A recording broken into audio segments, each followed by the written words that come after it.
आतंकियों पर लगाम लगाने के लिए गृह मंत्रालय ने बड़ा कदम उठाया है। गृह मंत्रालय ने टीआरएफ को आतंकी संगठन घोषित कर दिया है। द रजिस्ट्रेंट फ्रंट नाम का आतंकी संगठन कश्मीर में ऑपरेट करता था। ये लश्कर का प्रॉक्सी संगठन है।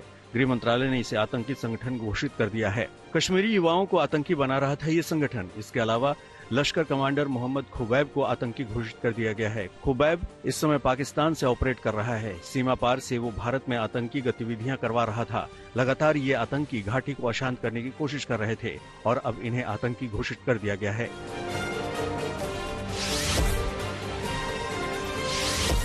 दिल्ली में मेयर चुनाव के लिए वोटिंग है। दिल्ली के चुने हुए पार्षद मेयर चुनाव में वोटिंग करेंगे। सुबह 11 बजे का समय निर्धारित किया गया है। 11 बजे से मतदान होगा। लड़ाई में दो ही पार्टियां हैं, आम आदमी पार्टी और बीजेपी। दोनों अपनी अपनी जीत का दावा कर रही हैं।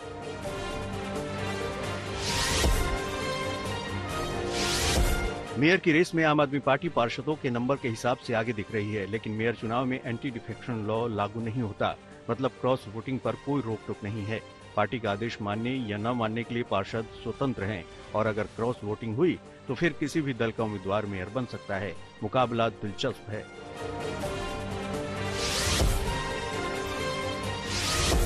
एमसीडी में 250 वार्ड्स हैं। बहुमत का आंकड़ा 126 है। आम आदमी पार्टी के पास 134 पार्षद हैं। बीजेपी के पास 104, कांग्रेस के पास 9 पार्षद हैं। 3 वार्डों में इंडिपेंडेंट कैंडिडेट जीते थे।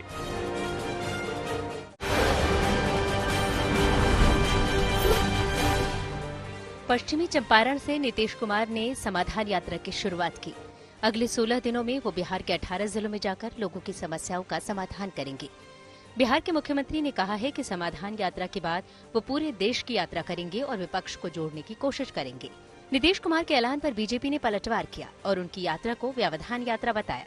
बीजेपी ने कहा कि नीतीश कुमार के प्रधानमंत्री बनने की ख्वाहिश कभी पूरी नहीं होगी। इस बीच कांग्रेस ने बिहार में भारत जोड़ो यात्रा की शुरुआत की। बांका में पार्टी के अध्यक्ष मल्लिकार्जुन खड़गे ने इसे हरी झंडी दिखाई। बिहार में कांग्रेस की भारत जोड़ो यात्रा करीब 2 महीने बाद बोधगया में खत्म होगी। गृहमंत्री अमित शाह ने त्रिपुरा में बीजेपी की जन विश्वास यात्रा की शुरुआत की।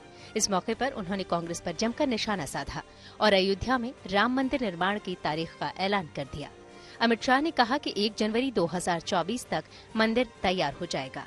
उन्होंने कहा कि 2019 के लोकसभा चुनाव के दौरान मैं बीजेपी का अध्यक्ष था और राहुल बाबा कांग्रेस के अध्यक्ष थे। वो रोज पूछते थे मंदिर वहीं बनाएंगे, तिथि नहीं बताएंगे। तो राहुल बाबा कान खोलकर सुन लो, 1 जनवरी 2024 को अयोध्या में गगनचुंबी राम मंदिर आपको तैयार मिलेगा। वहीं कर्नाटक में बीजेपी अध्यक्ष जेपी नड्डा ने केंद्र की योजनाओं का बखान किया।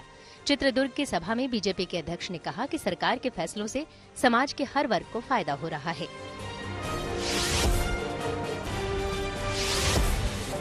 राजस्थान के मुख्यमंत्री अशोक गहलोत ने गैंगस्टर और रेपिस्ट को लेकर बड़ा बयान दिया है। उदयपुर में एक कार्यक्रम के दौरान उन्होंने कहा कि मेरा बस चले तो रेपिस्ट और गैंगस्टर के बाल कटवाकर बाजार में लोगों के बीच परेड कराऊं। शर्म आएगी तो बाकी लोग भी ऐसा करने से डरेंगे। अशोक गहलोत राजस्थान में बढ़ते गैंगवार के सवाल पर बोल रहे थे। गौरतलब है कि आज ही अलवर में गैंगवार के दौरान फायरिंग हुई है, जिसमें 2 महिलाओं को गोली लगी है। इस बीच भ्रष्टाचारियों के फोटो और नाम नहीं उजागर करने के एसीबी डीजी के आदेशों पर अब मुख्यमंत्री और उनके मंत्री के बीच मतभेद सामने आए हैं। प्रताप सिंह खाचरियावास ने आदेश का विरोध करते हुए कहा कि इससे सरकार के किए कराए पर पानी फिर जाएगा। यूपी के सीएम योगी पर महाराष्ट्र कांग्रेस के वरिष्ठ नेता हुसैन दलवाई पर बीजेपी ने पलटवार किया है और कांग्रेस को हिंदू विरोधी करार दिया है। दलवाई ने मुंबई दौरे पर पहुंचे योगी आदित्यनाथ के कपड़ों को लेकर कहा था कि उन्हें भगवा वस्त्र के बजाय मॉडर्न कपड़े पहनने चाहिए। वहीं दलवाई ने यूपी फिल्म सिटी को लेकर भी योगी पर निशाना साधा। योगी आदित्यनाथ 4 जनवरी से मुंबई दौरे पर हैं, जिन्होंने pre UP global investors summit कार्यक्रम में हिस्सा लिया। साथ ही यूपी के सीएम ने बॉलीवुड के प्रोड्यूसर और डायरेक्टर से भी मुलाकात की। वहीं राजभवन में स्थित प्राचीन मंदिर में पूजा पाठ भी की।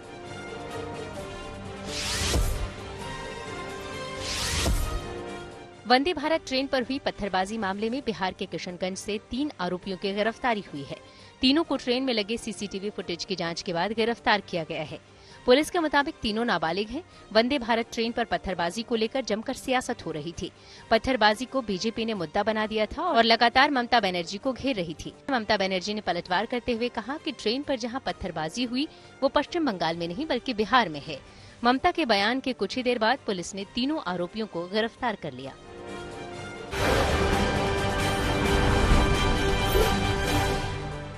राजधानी दिल्ली में जमाने वाली ठंड है। पारा शिमला को पीछे छोड़ दिया है। गुरुवार को राजधानी का तापमान 3 डिग्री सेल्सियस से नीचे चला गया। लोधी रोड इलाके में पारा 2.8 डिग्री सेल्सियस दर्ज किया गया।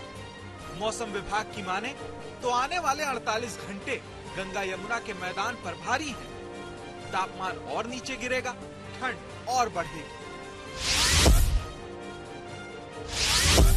राजधानी दिल्ली में कर्तव्य पथ पर इस वक्त मेरी मौजूदगी है, लेकिन मेरे पीछे अगर आप देखेंगे तो पूरी तरह से घने कोहरे की चादर से पूरी की पूरी सड़क इस वक्त ढकी हुई है।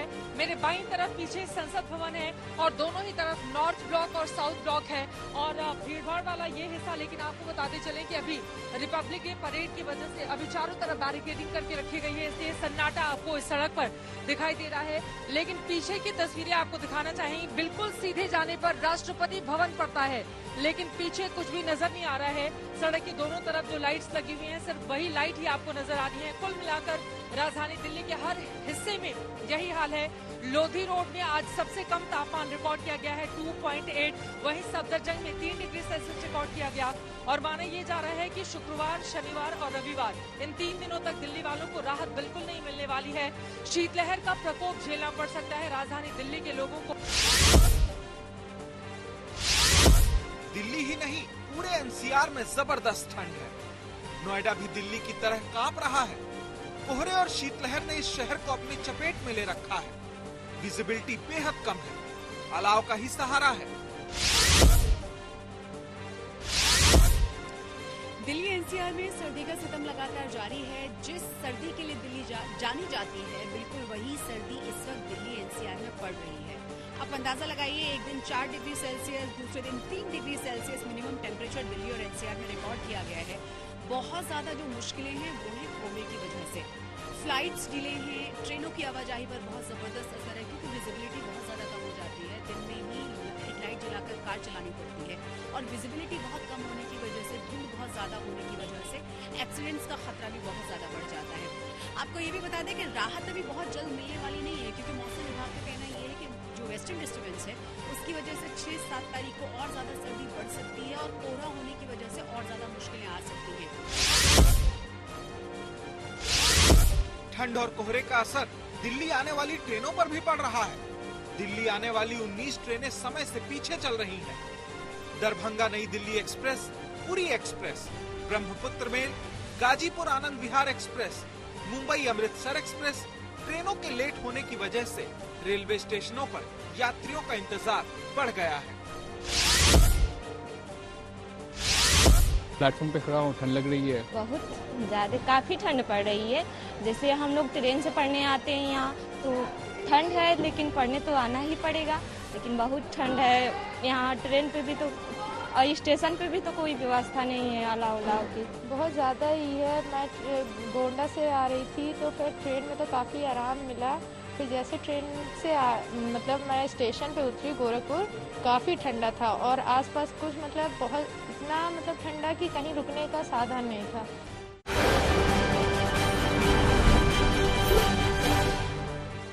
अफगानिस्तान में बच्चों में निमोनिया के मामलों में लगातार बढ़ोतरी हो रही है। काबुल समेत कई शहरों में क्षमता से काफी ज्यादा मरीज भर्ती हैं। निमोनिया से जूझ रहे बच्चों के इलाज में भी समस्याएं आ रही हैं। कई बच्चों की हालत गंभीर बनी हुई है।